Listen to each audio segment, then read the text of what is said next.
Welcome to my channel. Let me ask you something. Have you been studying English for years, but still can't speak fluently? You're not alone. Most learners make the same mistake. But one day, I discovered a simple trick. No grammar books, no long vocabulary lists, just one thing, and my fluency exploded. Comment: I want this trick if you're tired of studying and want real English fluency. Stay with me, because in this video, I'll show you how I became fluent without studying. Chapter 1. The frustration of studying without speaking. He sat at his desk again, like every evening. Another English book opened. Another notebook filled with grammar exercises. Rules about present perfect, past continuous conditionals. All underlined in red. He had memorized hundreds of vocabulary words, made flashcards, and listened to hours of English podcasts. But deep inside, something didn't feel right. Because even after all this effort, he still couldn't speak. Not even one full sentence without stopping. Not without panic. Not without thinking too hard. Then came the moment that changed everything. He was in a shop. A lady looked at him kindly and asked, "Can I help you?" A simple question, easy words, he knew all of them. But still, his mouth stayed closed, his mind froze. The words he had studied for months disappeared. All that came out was silence. He smiled awkwardly, turned around, and left the shop. Embarrassed, angry, confused. As he walked home, one sentence repeated in his head. I studied for 2 years, and still couldn't say I need help in real life. And that's when the pain really hit. He thought, why do I know the rules, but I can't speak? Why do I understand English, but my mouth doesn't move? What's wrong with me? The truth is, nothing was wrong with him. This is exactly what millions of English learners around the world feel every day. They've been told to study grammar, memorize lists, and pass tests. But no one told them the real secret to fluency. They start to believe it's their fault. That maybe they're not smart enough. That maybe English is too hard for them. But it's not true. The method is broken, not the learner. This chapter connects deeply with so many viewers, because almost every beginner watching this video has experienced the same frustration. The silent freeze, the dry mouth, the racing heart, the feeling of failure, and more than that, the feeling of being alone.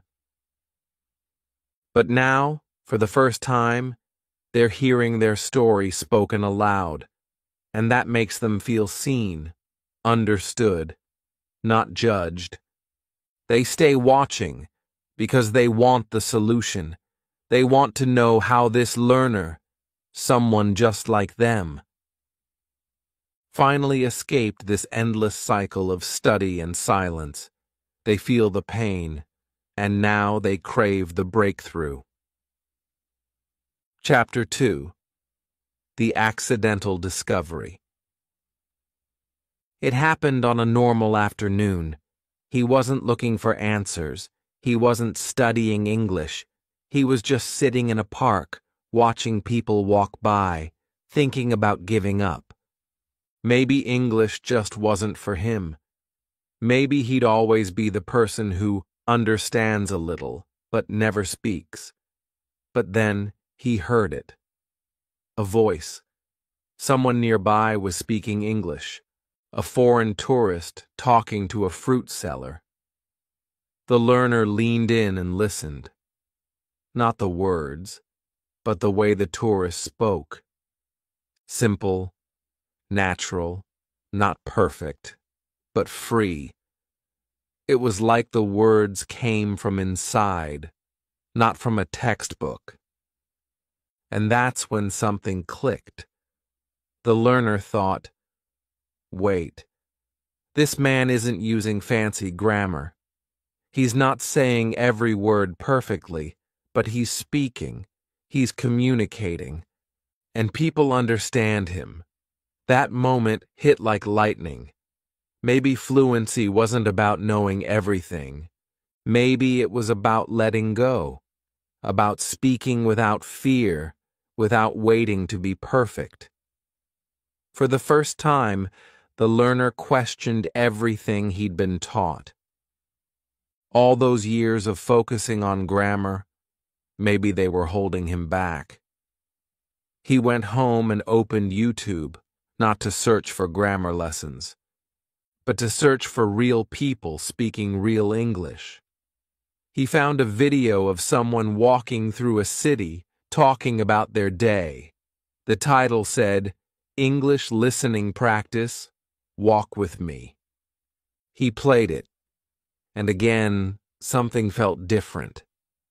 The speaker was just talking, describing, laughing, saying things like, "I'm walking to the store. It's a bit cold today. Look at that dog." No complicated phrases, no grammar explanations, just real speech. That's when the learner made the choice. He would stop studying and start observing. He would listen like a child, watch the lips, feel the rhythm, and something deep inside him whispered, "Maybe this is how I will really learn."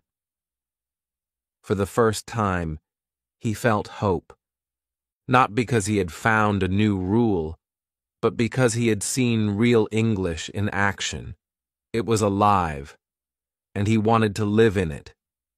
This moment is powerful for every viewer watching. They see themselves in this learner. They know that feeling of doubt, that moment of almost quitting. But now they're starting to believe, maybe there's another way. Maybe I can learn differently. The emotional spike is real, because it's not a lesson. It's a discovery. And the viewer doesn't want to miss what comes next. Chapter 3. The Shadowing Secret. He was alone in his room when it happened. The curtains were closed, the lights were dim. His phone sat quietly in his hand, and his heart was full of questions.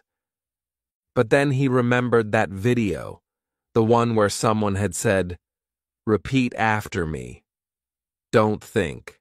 Just copy my voice."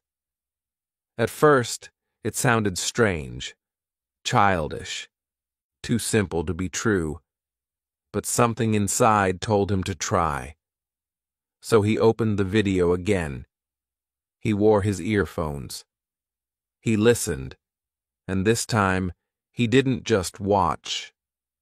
He spoke. The speaker in the video said, "I'm going to the market." He repeated, "I'm going to the market." The speaker said, "It's a sunny day." He echoed, "It's a sunny day." He didn't pause to understand the grammar. He didn't stop to translate. He just repeated, like a shadow, like an actor learning lines, like a baby copying its parents. At first, he felt awkward. He laughed at himself. His voice sounded strange.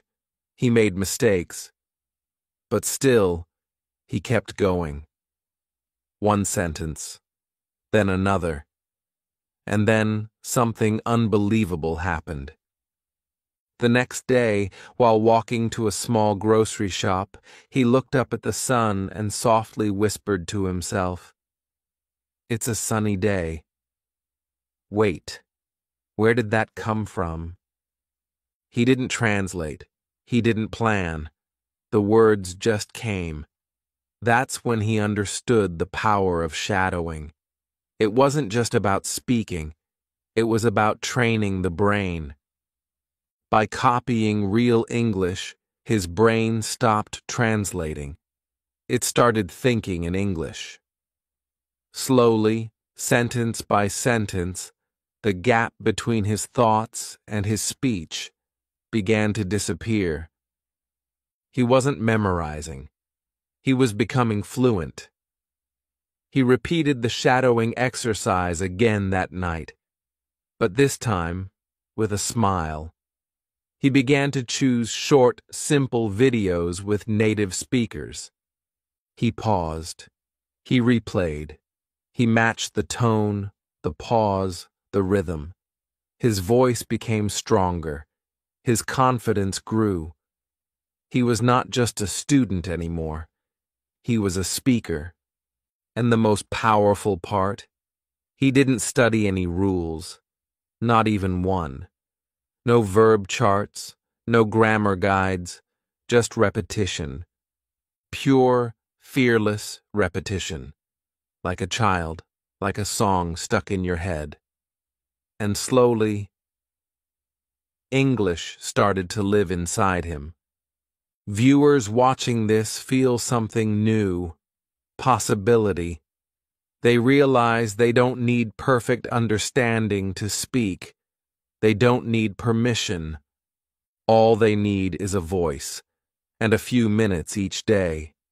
When the learner says his first full sentence, naturally, fluently, without effort, and the viewer whispers, "I want that." Chapter 4. From Listener to Speaker in 7 days. The first day was strange. The second day was hard. But by the third day, something had started to change. He had made a promise to himself. Just 10 minutes of shadowing every morning. No excuses, no skipping. He would not worry about understanding every word. He would not pause to think. He would just listen and repeat. That's all, like a voice echoing through a hallway. And so he began. On day 1, his tongue stumbled. He paused often. His voice was soft, unsure. But he finished the 10 minutes. He repeated sentences like, "I'm making breakfast." "Let's go for a walk, and what time is it?" He didn't study them. He just said them, again and again. On day 2, the same sentences came back. But this time they felt easier, smoother. His mouth moved faster. The pauses were shorter. His brain didn't scream with translation. It started to feel the language. By day 3, something magical happened. He walked to the mirror, looked into his eyes, and said, "I'm tired today, but let's keep going." He hadn't planned that sentence. It just came out. From nowhere. From inside. That's when he realized, I'm not just listening anymore. I'm speaking. I'm becoming the voice I've been copying. Day 4, day 5. He kept going. Same time. Same routine. The sentences grew longer. His voice became stronger. He even began to use some expressions from the videos in real conversations. Once, while talking to a shopkeeper, he said, "I'm just looking around, thank you." The words slipped out easily. The shopkeeper nodded, smiled. That small success felt bigger than any grammar test he had ever passed. By day 7, he was no longer just practicing English. He was living it. The morning shadowing became his favorite time of day, a ritual, a habit, like brushing teeth, like drinking tea. It didn't feel like study. It felt like connection. The sound of English started to feel like home, like his own voice. And here's what he learned. Fluency is not about knowing. It's about doing. Not about perfection, but repetition. Again and again. Even if it feels boring, even if it feels slow. Because the brain learns through rhythm, through sound, through daily touch, not through rules on paper. Viewers feel a deep motivation here. They imagine their own 7-day journey. They begin to ask themselves, can I try this? Just 10 minutes a day? When the learner says, I wasn't studying anymore, I was becoming fluent, that moment feels like freedom. A door opening. Chapter 5. Talking to myself in English. It began as a joke. He stood in front of the mirror one morning, tired, his hair messy, his eyes still sleepy. He smiled at his own reflection and whispered, "You look sleepy." Then he laughed. It felt silly, but also real. And that one line opened a new world, because that day he didn't just shadow someone else's voice. He started talking to himself in English, out loud, and for the first time he wasn't just repeating. He was creating, responding, conversing with himself. Every morning, he made it a habit. He would walk up to the mirror and begin, "How are you today? You look tired. What's the plan for today?" At first, he used simple lines, phrases he had shadowed, but slowly, new sentences started to appear. His brain was now building them on its own, without rules, without translation. They weren't perfect, but they were his. That made all the difference. On the third day of this new habit, something powerful happened. He said, "You can do it." And as he looked into his own eyes, he felt those words deeply. Not just as English practice, but as truth. He was encouraging himself. He was building confidence, not only in English, but in life. Speaking to himself became a daily ritual, a time of courage, a time of honesty, a time of transformation. He didn't need a teacher. He didn't need a partner. He didn't need a classroom. The mirror became his first listener, his first audience, his first friend in English. And through this strange, personal conversation, he began to discover fluency in a new way, not through rules, but through connection, not through pressure, but through reflection.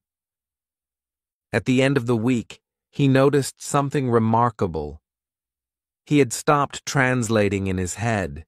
English thoughts began to rise on their own. Sentences appeared like waves, soft, natural, unforced. "Let's eat something."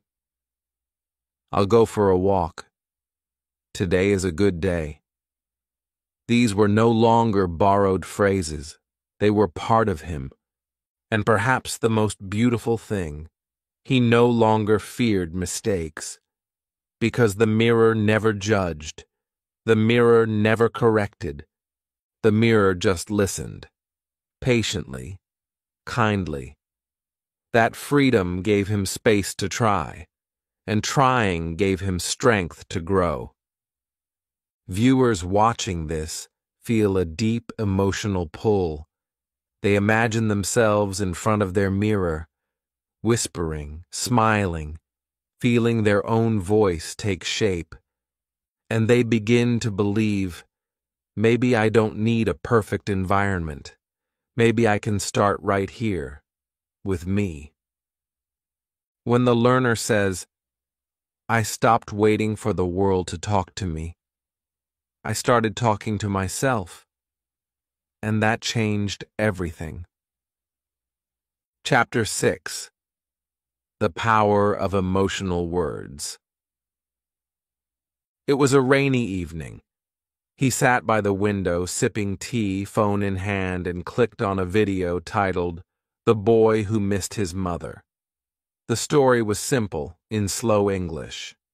But as he listened, something shifted. The boy in the story cried. The mother whispered, "I'll always love you." And suddenly, the learner felt something. He didn't just understand the words, he felt them. That moment opened a new door, because now English was not just a language, it was emotion, and emotion made it unforgettable. That night, he realized something strange. He couldn't remember the 20 new words he had memorized from his vocabulary notebook last week. But he remembered the word miss from the story. I miss you. 3 small words, but full of feeling, full of meaning. He remembered lonely. He remembered hug. He remembered safe. And he didn't just remember the words, he remembered the feeling behind them. He began searching for more stories, real ones, sad ones, happy ones, romantic ones, stories about fear, love, dreams, hope. He didn't need a dictionary anymore. He listened, he cried, he laughed, and with every emotion, a new word stayed in his heart, not just his head. He started writing these words in a special notebook, not as a list, but with the emotion attached, like cold from a story about a homeless man, brave from a story about a girl who spoke up in class, alone from a story of a mother waiting for her son. That's when he discovered the truth. Emotion is memory. When you feel something, your brain makes a deeper connection. It doesn't forget. Because it's not just language anymore. It's life. He wasn't memorizing vocabulary now. He was experiencing it. And it made him more fluent, more natural, more real. One day he watched a love story in English. A line stayed with him. She waited, but he never came. That night, he used it in the mirror. I waited, but you didn't come. His voice cracked. It wasn't just practice. It was healing. The language had touched something deep. And the biggest surprise? He could now use these words in real situations, easily, without thinking, without translation, because they weren't just English words. They were part of his emotions, part of his story. He realized that boring word lists had no soul, but emotional stories, they had fire, and fire stays. Viewers watching this feel it too. They remember their own favorite stories, the ones that moved them, the ones they never forgot, and now they understand why. The emotional spike hits when the learner says, I didn't study these words, I lived them. That line becomes a turning point, a new way to remember English, a new way to feel connected. Chapter 7. No rules, just repetition. By now, he had given up the old way. No more grammar books. No more sitting at a desk trying to understand why the past perfect is used in one sentence and not the other. He no longer cared about getting the rules right. What he cared about now was rhythm, repetition, real words, real feelings, real use. Every morning, he shadowed a video. Every evening, he talked to himself in the mirror. And in between, he repeated sentences in his head. On the street, in the kitchen, while walking to the shop. It wasn't studying. It was living with English. He didn't say, "I must remember this grammar point." He said, "I'll just say it again."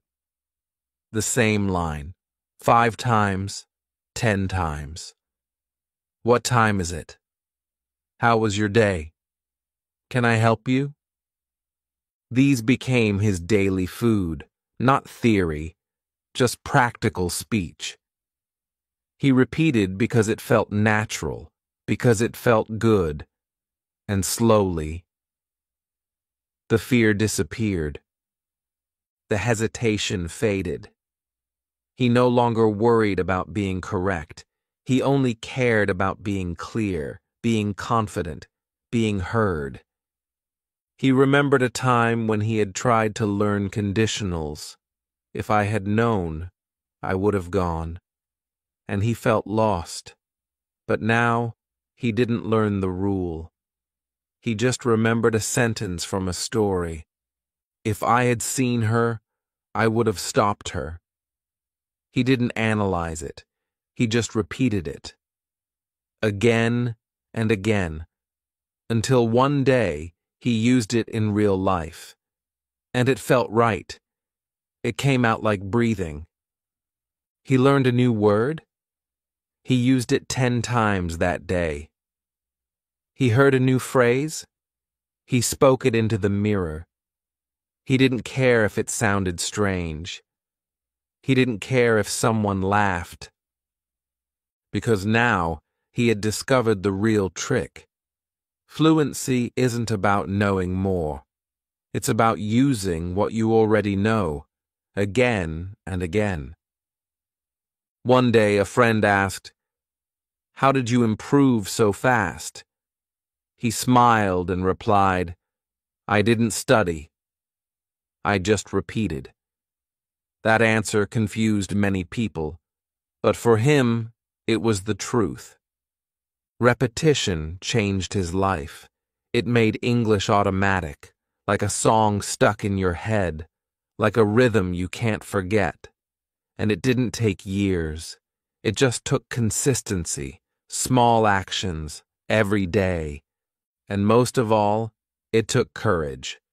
The courage to let go of perfection, to be okay with mistakes, to love the process, not just the progress. Because when you stop trying to be perfect, you start becoming fluent. For viewers, this chapter is both a relief and a revelation. They've been carrying the heavy weight of grammar for too long, but now they hear, you don't need to understand everything.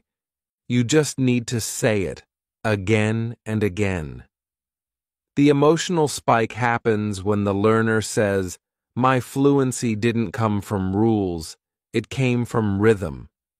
That line stays in their mind. It becomes a mantra. Chapter 8. Real English in Real Life. He never imagined that buying bananas could feel like a victory. But that morning, standing in front of the fruit seller, he smiled and said, "How much for these?" The words came without fear. Simple, director, natural. The seller answered, and he understood. Not every word, but enough. He paid, said thank you, and walked away with a bag of fruit and a heart full of pride. Because for the first time, he had used English in the real world. Not in a classroom, not in his mirror, in life, and it worked. That small conversation gave him something grammar books never did: confidence. He wasn't fluent like a native speaker. He wasn't perfect, but he didn't need to be. He had crossed the line between learner and speaker. He had entered a new world, the world of real English. From that day on, he looked for small chances to use English. Ordering tea, asking for directions, saying good morning to a foreign visitor. These tiny moments became gold. They built him up, one sentence at a time. And something else changed too. He stopped being afraid of people. Before, he worried, what if they laugh at my English? What if I make a mistake? But now he knew, people don't care about perfect grammar. They care about connection. They smile when you try. They help when you're stuck. The world became his classroom.